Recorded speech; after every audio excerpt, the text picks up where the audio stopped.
আজ প্রায় বহুদিন পর আমার একটা স্বপ্ন পূরণ হতে চলেছে। এই ইউটিউবে এসেছি পরে আমার অনেক ছোট বড় অনেক স্বপ্ন আমি পূর্ণ করতে পেরেছি এই ইউটিউবের দৌলতে। আজও একটা স্বপ্ন পূর্ণ হচ্ছে। এটা তবুও ইউটিউবের টাকা না, এটা আমার স্পন্সরশিপের টাকায়। তো সব টাকাই না, মানে স্পন্সরশিপের কিছু টাকা দিয়ে আমি কিন্তু এইটা র্যাকটা কিনেছি। বহুদিনের স্বপ্ন ছিল রান্নাঘরে একটা র্যাক কিনবো, তো এটা আজকে ফাইনালি পূর্ণ হলো বন্ধুরা। কীরকম হয়েছে অবশ্যই। অনেকদিন আরও আগেই কিনতাম, কিন্তু ভাবতাম যে আমার হয়তোবা ঘরে জায়গাটা হবে না, বা আমার ঘরটা হয়তোবা ছোট হয়ে যাবে, অনেক কিছু ভাবতে ভাবতে এটা কেনা। এই হচ্ছে বন্ধুরা র্যাক। অনেক দিন ধরে ভাবি কিনবো কিন্তু কোনো সময় মনে হয় যে আমার রান্নাঘর ছোট, এটা মানাবে কি মানাবে না। আবার কোনো সময় যখন যে ভাবি কি হবে কিনবো, তখন আবার হাতের মধ্যে পয়সা থাকে না। তো এইবার স্পন্সরশিপের ভিডিও করেই আমি মানে ও বলছে যে আগে এটা কিনে আনি, কোনো সময় হাতে টাকা থাকে না, আগে নিয়ে আসি। তো যাই হোক, ও নিয়ে আসলো। এই র্যাকটা কীরকম হয়েছে অবশ্যই কমেন্ট করে জানিও। আমাদের এই জায়গাটায় বাসনপত্র সব দেখো কীভাবে থাকে। এটার মধ্যে সুন্দর করে আমি সাজিয়ে রাখবো। প্রত্যেকটা মেয়ে বউই চায় তার রান্নাঘর, থাকার ঘর, মানে পুরো ঘর সমস্ত কিছু গোছগাছ করে রাখতে। আমিও মেয়ে, আমিও তার মানে ব্যতিক্রম নই। তো যাই হোক, চলো এটা লাগানো এখন সেট করবে বর। সেট করার পর তোমাদের সাথে শেয়ার করছি। এর একটার দাম 1400 টাকা নিয়েছে বন্ধুরা। তো বর বাজার থেকে নিয়ে আসছে, আমাদের এখানে বাজার যে ওখান থেকেই নিয়ে আসছে। তো এখানে এখনও আমি জিনিসপত্র রাখিনি। তো আমি এখন থেকে ভাবছি যে আমার স্পন্সরশিপের টাকাগুলো, যেরকম একটা স্পন্সরশিপ করলে তো শুধু 1400 টাকা পাওয়া যায় না, আরও অনেক পাওয়া যায়। আমি তো সেরকম এখন সময় দিতে পারি না করার জন্য। আমার অনেক স্পন্সরশিপের ভিডিও আসে, অনেক বড় বড় লং ভিডিওগুলো করলে আরও অনেক বেশি অ্যামাউন্ট পাওয়া যায়, কিন্তু আমার সময়ের অভাবে আমি করতে পারি না। যেগুলো ছোটো মোটো 6 মিনিট 5 মিনিট, সেগুলো আমি করি আর কি সময়ের জন্য। তো ওই ভিডিওগুলো করলেও খারাপ দেয় না, অনেক ভালো প্রাইসই দেয়। যেরকম 7K 8K 9K এরকম করে দেয়। তো 5K থেকে শুরু করে বলা যে 5K নিচে করি না আর কি। বস এখানে বসে বলছি, বসে দুধটা চুমুক দিতে খেতেই হবে, খেতে হবেই হবে। একটু খা, একটু খা, একটু খা, অল্প খা। যায় নাই তুই আমাকে করিস না। ওই যে খাই নাই হ্যাঁ, খাই নাই, গরম নাই, ঠান্ডা। তাহলে বস, ঠান্ডা করি আগে। বসো ওই দেখো ওকে দেখবে কেমন করে উঠে। দেখো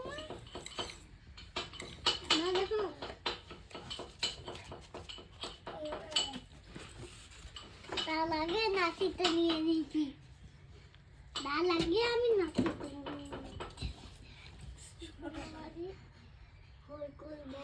একদিন উঠিন না ভাই কান্দি দিচ্ছিল ওকে। শোনাই চিল্লাইও না। আসো আর উঠতে হবে না বাচ্চা।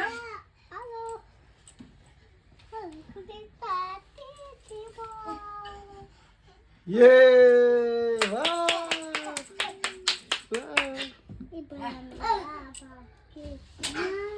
এখান থেকে নামাইলে কান্দে। আসো, দুধটা খেয়ে তারপরে যা বাবা। আমার সাথে এরকম করে না, সোনা পাখি আমার, লক্ষ্মী পাখি।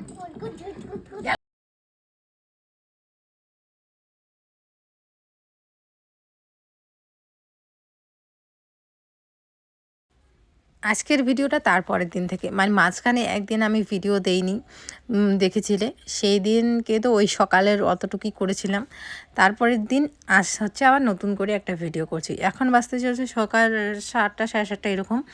তো দেখো মা এদিকে সকাল সকাল চা বানাচ্ছি, আর র্যাকটা দেখো আমি মোটামুটি গুছিয়ে নিয়েছি। আর এই বাসনগুলো যেগুলো দেখতে পাচ্ছ টেবিলের ওপরে, সেই টেবিলে আমি এই মাত্র বাসন কুসন সমস্ত মেজে নিয়ে আসলাম। এইভাবে র্যাকটা রেখেছি, পাশে ওই পাশে আরেকটা একটা ছোট্ট র্যাক রেখেছি, ওটার মধ্যে আমি বোতল টোতল, তারপর কৌটা কাউটি মশলার এই সমস্ত কিছু রাখি। তারপরে হচ্ছে চালের ড্রাম তার নিচে, আর সবজির ঝুড়ি তার নিচে, আর এখানে আর কি টেবিলটা রেখেছি, এখানে বসে না খাওয়া দাওয়া করা যায়। আরেকটা চেয়ার আনবো, একটা চেয়ার এসে আনলে দুজনে আরামসে বসে এখানে খাওয়া দাওয়া করা যায়। কীরকম হয়েছে ঘরটা ডেকোরেশন করেছি, নতুন করে সাজিয়েছি, কীরকম লাগছে কমেন্ট করে জানিও। এদিকে ছোটোবাবুকে এখন আমি খাওয়াচ্ছি সকালের খাবার, আর বড়োবাবুকে খাওয়ানো হয়ে গেছে, ওর খাওয়া শেষ। আর এই যে রান্নাঘরে যে ঝুড়িটা দেখতে পেয়েছি, সেই ঝুড়িটা রেখেছি এইখানে আমার ঘরের এক সাইডে। এখানে আমাদের শীতের পোশাক যেগুলো আছে সবার উপরটাতে ছোটো বাবুর, তারপরটাতে বড় বাবুর, তারপরটা আমার, আর তারপরটাতে। গুড মর্নিং বন্ধুরা, সবাইকে অনেক অনেক স্বাগত জানিয়ে আজকের ব্লগটা শুরু করছি। এখন বাজতে চলছে সকাল 8:30টার মতো। ঘুম থেকে উঠে সবাই চা মুড়ি এই সমস্ত কিছু খেলো, আমিও চা মুড়ি এই সমস্ত কিছু খেলাম। খেয়ে দিয়ে এদিকে ভাত বসিয়ে দিলাম। প্রচণ্ড সমস্যা আমাদের বাড়িতে, জলের বাসন মেজেছি, জলের জন্য অনেকক্ষণ দাঁড়িয়ে থাকলাম, তারপরে কলটা ঠিক হলো, তারপরে বাসন মাজলাম। তো আবার এখন আসবে গাড়ি ধান ভাঙানোর জন্য। মোদ্দা কথা যে এখন বিছানা পাটি গোছাবো, আর হচ্ছে বিছানা পাটি গুছিয়ে তারপর হচ্ছে মাছ কাটবো, ফ্রিজে মাছ আছে,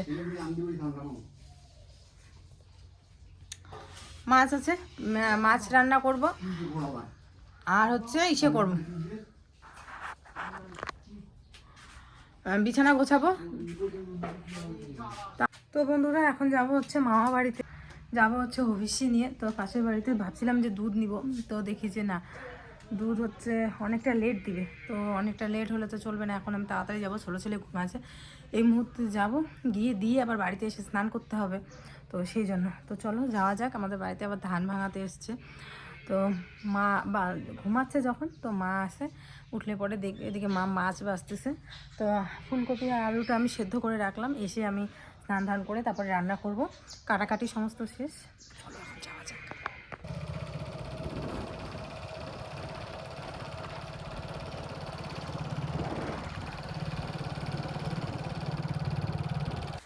যেহেতু 4 দিন হয়ে গেছে সেই জন্যই যাচ্ছি। আর আমার মামার বাড়িতে ওষুধটা 11 দিনের হয়, ব্রাহ্মণদের ওষুধ 11 দিন। তো সেই জন্য ভাবলাম যে না দিয়ে আসি। আজ সোমবারে 11 দিন হয়েছে, মঙ্গলবারে 6 দিন, বুধবারে 7 দিন আর কি।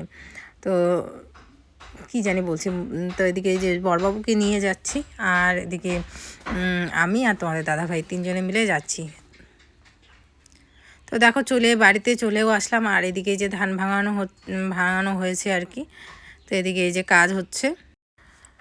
এসে বড় ছেলেকে স্নান করালাম, আমি স্নান করলাম, করে তারপরে ছোটো ছেলে তো উঠেই পড়েছে, তারপরে ওকে নিয়ে এক হাতে নিয়ে রান্না করলাম, মাছের ঝোল করলাম আলু ফুলকপি দিয়ে। তারপরে আরও কি জানি রান্না করেছি, রান্না করে এক হাতে নিয়ে রান্না করতে খুব অসুবিধা হয়েছিল। কিন্তু আজকে কিছু করার নেই, আজকে নেওয়ার মতো সেরকম কেউ নেই, কারণ সবাই দিকে ধানের কাজে ব্যস্ত। বাবা মা তোমাদের দাদাভাই সবাই 3 জনই আর কি ধানের কাজে ব্যস্ত, তো বলেও লাভও নেই। তো সেই জন্য একাই আর কি করছি, কারণ এদিকেও কাজগুলোও না করলে হয় না, তাই না? অনেক দিন ধরে আছে, এদিকে যে তোমাদের দাদাভাই ধানের আটেগুলো বেঁধে দিচ্ছে, আর ওদিকে যে মেশিন নিয়ে আসছে ওরাই ভাঙাচ্ছে, কিন্তু তবু আটিগুলো এখান থেকে তো নিয়ে যেতে হবে আর কি, সেই জন্য আর কি। আর আমি ওদিকে রান্না করছি, আর বড়বাবুকেও দেখতে হয় যাতে বাইরে না বের হয়, কারণ যেরকম ধান ভাঙাচ্ছে ধুলা টুলা যদি নাকের মুখে যায় সর্দি লেগে যাবে। তো সেই জন্য ওকেও আর কি ঘর থেকে বেরোতে দিচ্ছি না। তো খুব খারাপ পরিস্থিতির মধ্যে আজকে ব্লগটা করেছি আর কি, বলার মতো না। তো যাই হোক, তারপরে এই যে এরা আর কি, এই যে এই দুইটা দেখতে পাচ্ছ দাদা, ওরা এসে ধানগুলোকে ভাঙিয়েছে, ওদেরই এইটা মেশিনটা। আর আটিগুলো খালি নিয়ে এসে দিতে হবে, আর আটিগুলো নিয়ে যেতে হবে, এতটুকুই আর কি। আর এই ধানের কাজগুলো করতে হবে, এটাই আর কি। তো মা এদিকে যে নোংরাগুলো ফেলে দিচ্ছে, আবার তাহলে ধানগুলোর মধ্যে অত নোংরা পড়ে না। এই কাজগুলো তো আর সব সময় হয় না আমাদের বাড়িতে, এই কাজগুলো শুধুমাত্র বছরে 2বারই হয়। মানে বছরে 2বার বলতে এই যে এই ধানটা করা হলো, তারপরে আবার যখন চায়না করা হবে তখন একবার হবে, আর এরকম কিন্তু কাজ হবে না। একটা দিন অনেকটাই পরিশ্রম হয় সবারই, কিন্তু একটা দিন পরিশ্রম করলে সারা বছর দেখো আমরা ঘরের ধানের চাল খেতে পারি, ঘরের ধানের ভাত খেতে পারি, চাল কেনার কথা ভাবতে হয় না। চাল কেনার জিনিসে মানে ভাতটা থাকলে না, সেটা আলু সেদ্ধ দিয়েও খাওয়া যায়, তেল দিয়েও খাওয়া যায়, ভাতের চিন্তা থাকে না। তো এই আর কি, ভাতের চিন্তা না থাকলে কিন্তু দেখবে, চালের চিন্তা যদি না থাকে তাহলে অনেকটাই রিলিফ পাওয়া যায়। আর চালের এখন একটা বস্তার দাম কত সেটা তোমরাই জানো, তোমরা যারা কিনে খাও চাল। তো একদিন কষ্ট করলে দেখো সারা বছর আমরা কিন্তু ভালো খেতে পারি। তো এই কষ্টটা একটু করতেই হবে, কারণ কষ্ট না করলে কিন্তু কেষ্ট পাওয়া যায় না, সব ক্ষেত্রেই কষ্ট আছে। এই যে আজকে আমি ইউটিউব করি, ইউটিউব করে যে সংসারটা চালাই, অনেকে ভাবে যে ইউটিউব করাটা খুব সহজ, কিন্তু দুইটা বাচ্চা সামলানো, দুইটা বাচ্চা সামলিয়ে এডিট করা, আপলোড করা ভিডিও, ভয়েস দেওয়া, তারপরে সংসারের কাজ, বাড়তি কাজ তো আছেই, তাহলে সেগুলো করা, স্পন্সরশিপের ভিডিও করা, বহুত কাজ আছে। যারা ভিডিও করে তারাই একমাত্র জানবে। এই যে একটা কাজ করতে গেলে আমাদের মিনিমাম 5 মিনিট লাগে, কিন্তু যদি আমরা সেটা ভিডিওর মাধ্যমে দেখাই, এক সাইডে বসিয়ে ক্যামেরাটা আরেক সাইডে নিয়ে গিয়ে বহুত সময় লাগে, সেটা যে করে সেই বোঝে। তো যাই হোক, এদিকে দেখো আমার রান্নাবান্না সমস্ত কিছু কমপ্লিট করে এদিকে খাওয়া দাওয়া হয়ে গেছে। 2টোর মতো, বেশি বাজে না আসলে, এখন ছোট দিনের বেলা তো 2টা বাজলেই মনে হয় যে 4টা বেজে গেছে এরকম। তো যাই হোক, দাদুর বাড়ি থেকে আসলাম, ওখানে কোনো রকম ভিডিও শ্যুট করিনি, কারণ সেরকম পরিস্থিতি ছিল না, আর আমি পারিও না ওইরকম করে শ্যুট করতে, কোনো শ্রাদ্ধ বাড়িতে গিয়ে বা কোনো মৃত বাড়িতে গিয়ে ওইভাবে ভিডিও করা।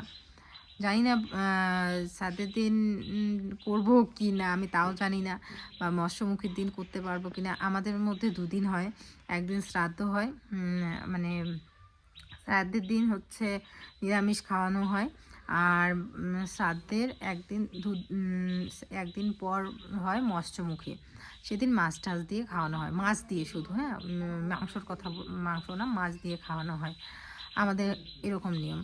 তো যাই হোক, আমাদের তো 2 দিনই নিমন্ত্রণ, তো গেলে একদিন যাব আর কি, মৎস্যমুখীর দিন। তো ওখানে গিয়ে কোনো রকম শ্যুট করে নিই, ওখানে মাসিরা সবাই ছিল, এক মাসি ছিল না, বাকি সমস্ত মাসি ওরা ছিল। তো বাড়িতে এসে যে এদিকে মেশিন আসছে, এদিকে ধান নাগানো, এদিকে আমি ভাতটা রান্না করে গেছিলাম, বাড়িতে এসে রান্না করলাম, আলু করলাম, ভাজা করলাম, তারপর হচ্ছে মাছের ঝোল করলাম। ওইখানে এদিকে জামা কাপড় ধুয়ে দিলাম, এদিকে ছোটো ছেলে এবার পটি করেছে, ওকে পরিষ্কার করলাম, দুজনকে স্নান ধান করালাম, দুজনকে স্নান করালাম, এখন দুজন ঘুমাচ্ছে। খাওয়া দাওয়া করে বড় ছেলেকে ভাত খাওয়ালাম, ছোটো ছেলেকে ভাত খাওয়ালাম, ওদের ঘুম পাড়িয়ে যে আমি মাত্র খেলাম কটা, খেয়ে দে জামা কাপড়গুলো তো আজকে শুকাবে না, তবুও রোদ্রে দিয়ে আসলাম, যতটুকুই শুকাক। তো এই আর কি, বাড়িতে আমাকে সবাই দিকে বলছে খুব শুকিয়ে গেছিস, আবার বলছে যে এরকমটাও হবে। দেখো ধান আমাদের বাড়িতেও চলে আসছে, এরকম ধানের পরিস্থিতি। তো চলো, আপাতত যখন এখন ছেলেরা ঘুমাচ্ছে, ঘুম থেকে উঠুক, তারপরে তোমাদের সাথে বাকি জিনিস শেয়ার করবো। বন্ধুরা, কালকে ওকে ধরে আমি মারছি, সেই মারছে এইখানে, এই যে এইখানে মারছে। মানে মাঝে মাঝে দেখলে খারাপও লাগে, বেচারি শরীরটা তো সবাই পাতলা হয়ে যাচ্ছে। আবার আমি কিন্তু ডায়েট এখনও শুরু করিনি, ডায়েট শুরু করবো, আমি ডায়েট উল্টা শুরু করবো পাতলা হওয়ার জন্য, আর ও চেষ্টা করে মোটা হতে পারছে না, মানে হেলদি হতে পারছে না, মানে বুঝতেই পারো, পুরো উল্টোটা হচ্ছে বন্ধুরা, পুরো উল্টোটা হচ্ছে না, এই হচ্ছে ব্যাপার, এরকমই হয়। আর একটা সময় আমি পাতলা হয়ে যাচ্ছিলাম, ও একদম পুরো হাতির মতো হয়ে গেছিলো।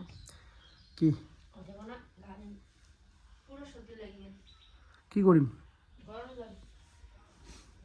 মানে অনেকেই ভাবতে পারো ওটা জাস্ট মজা করলো, এগুলো কিন্তু কোনো রকম মাছের তেল ছিল, কোনো মারধর করা হয়নি। এই যে মানুষ, এটা দাদা ভাই খাবে, কেমন করে কি বাবা, কি কি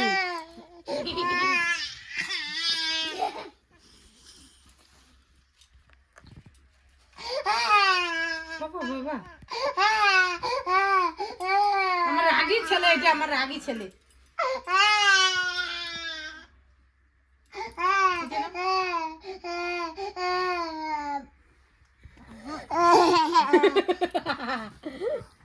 পাগলা গন্ডি, এই প্লেটটাই চাই, প্লেটটাই চাই। এটা বাবা তোমাকে আরেকটা প্লেট দিব, হ্যাঁ এটা দাদা। তো বন্ধুরা, এখানে চলছে ফলের পর্ব, ঘুম থেকে এই মাত্র উঠলো 2 ভাই, আমার মাথাটা শেষ।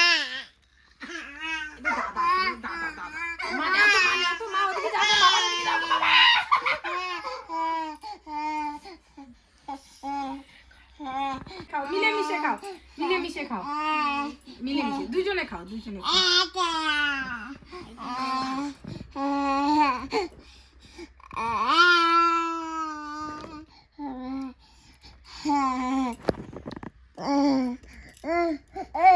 দেখছিস? নে নে নে, এই যে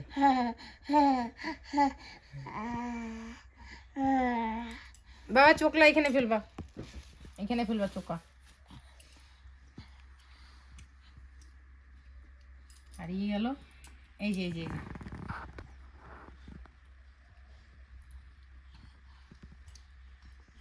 কেমন বাবা? টেস্টি? বাবাকে বলো আর আনবা বাবা।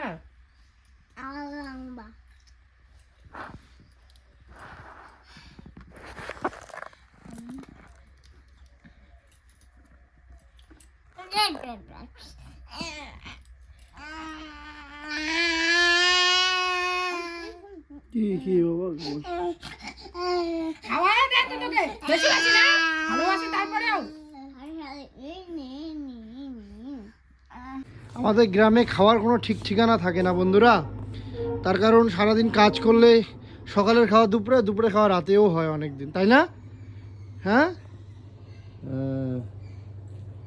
এই যে সময় নাই, সন্ধ্যা দিবে, তারপরে আরো অনেক কাজ আছে। ঠাকুর দিলাম সকালবেলা। হাঁস, মুরগি, ছাগল, গরু।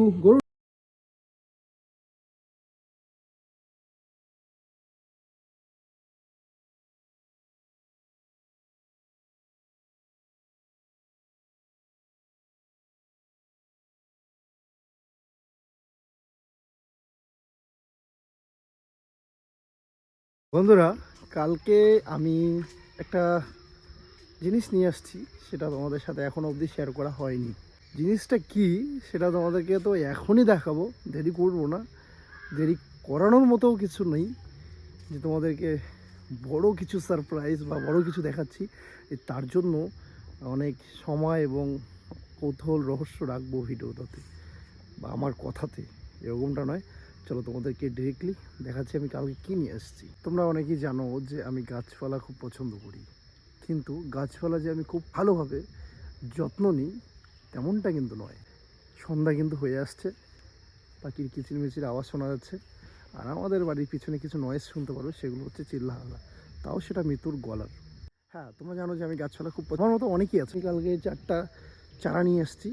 তোমরা অনেকেই জানো যে আমরা লিচু, আম, কাঁঠাল, যে কোনো ফল, যে কোনো সবজি বড় গাছে দেখে অভ্যস্ত। তো সেটা যদি ছোট গাছে বা টবে হয় এবং সেটা ফলেও যদি অনেক পরিমাণে হয়, মানে যেটাকে বলা হয় যে ঝুমঝুম করে হয়েছে, তাহলে কেমনটা লাগে বলো? গাছ লাগানো হয় বাড়ির আশেপাশে, তাহলে কিন্তু মন মানসিকতা একদম অন্যরকম, একটু পজিটিভ এবং এনার্জি একটা আলাদা চলে আসে এবং ভালো লাগা, মনটা ফ্রেশ হয়ে যায়। তেমনই আমরা ধরে নাও আম গাছ, লিচু গাছ, লেবু, আরও বিভিন্ন ধরনের আছে, আমরা বড় গাছে দেখি, কিন্তু ছোট গাছে যখন খুব সুন্দর করে ওই ঝমঝম করে যখন ফল হয়, ফুল হয়, দেখতে বেশ ভালো লাগে। তো সেরকমই চলো তোমাদেরকে দেখাচ্ছি। আর আমি যে এত কথা বলছি তারও পিছনে কারণ আছে, শুধু এমনি এমনি বক বক করছি না বন্ধুরা। তো এই হচ্ছে বন্ধুরা, এটা হচ্ছে হাইব্রিড কাঁঠালের চারা। কাঁঠাল যে আমার খুব পছন্দের ফল সেটা কিন্তু নয়, এটা আনার পিছনে আরও কারণ আছে, সেটাও তোমাদেরকে একটু পরে বলছি। আমি আপাতত 4টা গাছ নিয়ে আসছি। 4টা গাছ নিয়ে আসার কারণ হচ্ছে আমি আগে দেখব। তো আমি যেটা শুনেছি, দেখেছি যে মোটামুটি এই গাছের বয়স চলছে 7 থেকে 8 মাস বা 6 থেকে 7 মাস। এটা মোটামুটি 1 বছর পরের থেকে ফল দেওয়া শুরু করবে। তাহলে এই গাছটা মোটামুটি 2 ফুটের মতো আছে। তার মানে কি এই গাছটা মোটামুটি এতটুকু হলে মোটামুটি অনেক ফল হয় এবং ভরে যায় একদম কাঁঠালে। এই যে একটা আমি আপাতত এখানে রেখেছি। এবার তোমরা কমেন্ট করে জানাবে যে এই গাছগুলোকে কীভাবে পরিচর্যা করবো। আমি নিজে হাতে লাগাতে চাই, সে তো আমার আব্বা আছে, গাছগুলোকে পরিচর্যা সবসময় করে তোমরা জানো, কিন্তু তার সাথে সাথে আমিও শিখতে চাই। তো তোমরা অবশ্যই কমেন্ট করে জানাবে যে আমি এগুলো টবেই রাখবো। এবার দেখো, আমাদের শহরের বাড়ি নয়, তো আমাদের যে ওই টবেই লাগাতে হবে এমনটা নয়, টবে লাগালেও চলবে, বড় হবে, ওখান থেকে বড় টব লাগবে। তো আমাদের তো আর জায়গা বা জমির অভাব নেই, মানে আমি ওই সেন্সে বলছি না, বুঝতেই পারো। তো আমরা বাড়ির চারপাশে লাগাতেই পারি। তো কোনটা করলে ভালো হবে সেটা কমেন্ট করে জানাবে। এবং যখন এই গাছগুলোকে আমি চাচ্ছি যে কয়েকদিন এখানকার ওয়েদার যেহেতু বাইরের থেকে আসছে, এখানকার ওয়েদারের সঙ্গে একটু অ্যাডজাস্ট হয়ে নিক, তারপরে আমি হচ্ছে এগুলোকে এই ওদের ওই প্যাকেটিং থেকে খুলে আমি মাটিতে লাগাবো না টবে লাগাবো, এবং লাগানোর সময় কীভাবে লাগাবো একটু তোমরা যদি জানো অবশ্যই কমেন্ট করে জানিও আমাকে। এই 4টা গাছ নিয়ে আসার কারণ হচ্ছে যে আমি আগে 4টা গাছে দেখবো যদি ফল ভালো হয়, যেটা বলছে যে 12 মাসই ফল হবে, কাঁঠাল পাকবে তারপরে খাবো এমনটা নয়। আমি এটা দেখছি যে যেহেতু আমাদের বাড়ি গ্রামে 4টা গাছ যদি ঠিকঠাকভাবে হয়, তখন যদি এটা পাওয়া যায় 12 মাসে, ওদের কথা হচ্ছে যে 12 মাসেই ফল হয়। তো যদি সত্যি হয় আমি 4টা গাছ দিয়ে আগে দেখি, তারপরে না হয় যদি ঠিকঠাক হয় হয়তো একটু প্রফেশনালি চিন্তা ভাবনা করা যাবে। তো বন্ধুরা সন্ধ্যা হয়ে গেছে, এখন বাড়ি যাচ্ছি। তো দেখো বন্ধুরা, এদিকে রাতে রান্না করছি। রান্না আজকে ভাবলাম যে একটু রুটি করব। তো এদিকে যে বাঁধাকপির ঘন্ট বসিয়েছি, হলুদ দেয়নি কিন্তু এখনও, হলুদটা পরে দেবো। বাঁধাকপির ঘন্ট করব আর তার সাথে হচ্ছে রুটি।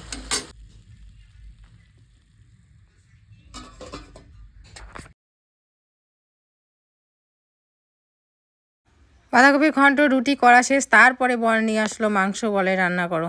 যাই হোক, তারপরে রাত্রিবেলায় ওই অত রাতে আবার মাংস রান্না করলাম। চলো বন্ধুরা, আজকের মতো টাটা। দেখা